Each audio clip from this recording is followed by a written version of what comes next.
Comptabilité, paiement des factures, gestion des intérimaires.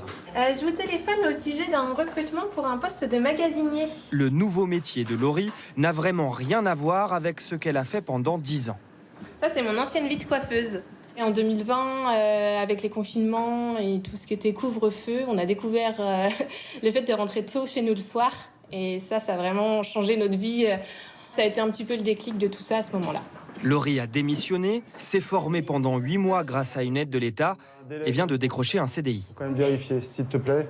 Son patron cherchait quelqu'un depuis plusieurs mois. Ce sont toujours des profils qui se mettent pas de barrière. Donc, dans une dynamique de remise en question personnelle. Et moi, j'adore ce genre de profil. Lui en est convaincu. La reconversion, c'est l'une des réponses au manque de main-d'œuvre dans son secteur, l'industrie. Aujourd'hui, de toute façon, dans l'atelier, il nous faudrait au moins 3 personnes supplémentaires.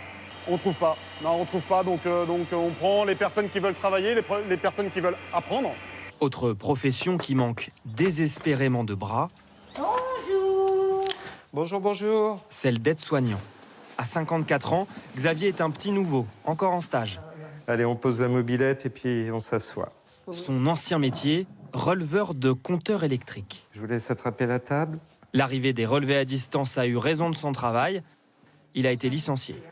Je faisais tout le département, mais je travaillais beaucoup sur Blain, donc on a sans doute été en contact. On s'en rappelle pas, ni vous ni moi, mais c'était des passages un peu éclairs. Hein. Vous prenez vos médicaments ? Aujourd'hui, plus de passage éclair. Il prend le temps de faire des soins, de discuter, et ça lui plaît. Même si se reconvertir dans le domaine médical, ça n'avait rien d'évident.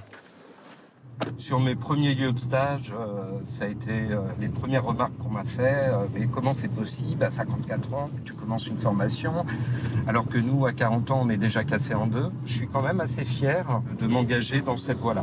Pour lui aussi, une aide de l'État, indispensable. Formation payée et salaire assuré le temps de la transition. 32 000 € au total pour Xavier. Pour Laurie, 27 400 €. Ceux qui financent, Transition Pro, une structure publique. L'argent vient du budget de l'État et des entreprises, via des charges. Sur 10 demandes de financement, 6 personnes l'obtiennent. On a des priorités et des critères. Donc, parmi les priorités, il y a notamment l'une qui est importante, c'est est-ce que le projet converge vers un métier porteur ? Comprenez, vers un métier qui recrute. Et dans la région, voici les plus demandeurs. Les métiers support à l'entreprise, comptabilité, RH, secrétariat et autres. Ce jour-là, Laurent doit rendre des comptes à sa direction. Première bonne nouvelle, c'est qu'un candidat sur 2 a trouvé un emploi, non pas dans les 6 mois, mais quasi dans l'immédiateté derrière la fin de formation.